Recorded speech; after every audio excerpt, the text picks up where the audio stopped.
बहुत समय पहले की बात है, जब भारत के मध्य भाग में जंगलों की गूंज, नदियों का संगीत और गुफाओं की दीवारों पर चित्रों की भाषा बोलती थी।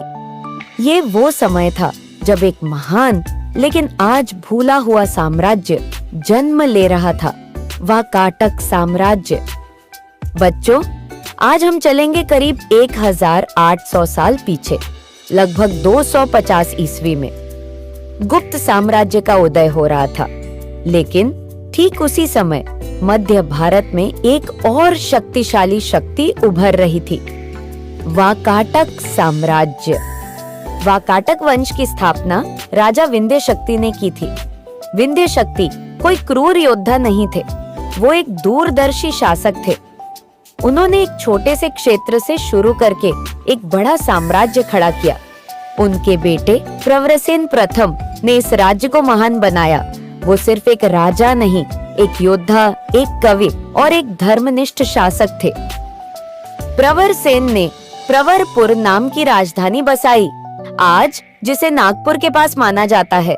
उन्होंने केवल तलवार से नहीं, संस्कार से राज्य जीता।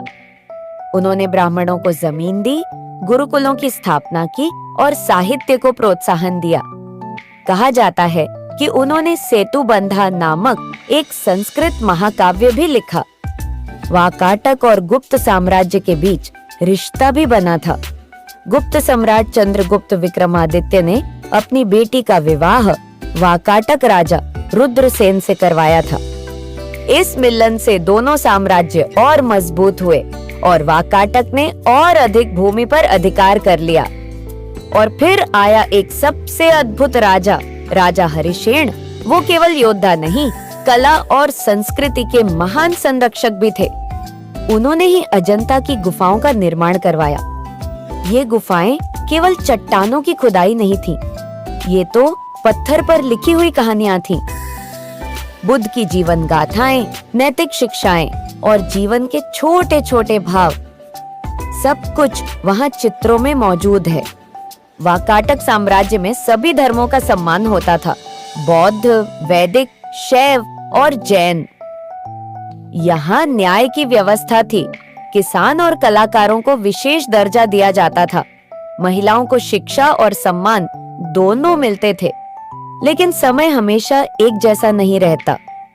राजा हरिशेन की मृत्यु के बाद उत्तराधिकार की लड़ाइयों और बाहरी आक्रमणों के कारण साम्राज्य धीरे धीरे बिखरने लगा।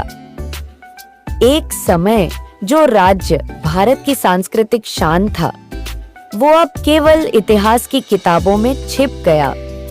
आज भले ही वाकाटक साम्राज्य इतिहास की किताबों में छिप गया हो, लेकिन उसकी कला, शिक्षा और महानता हमें सिखाती है कि सच्चा सम्राट वही है जो अपने लोगों की सेवा करे। यह थी हमारी आज की कहानी। अगर आपको यह कहानी पसंद आई हो तो लाइक, शेयर और सब्सक्राइब करना न भूलें।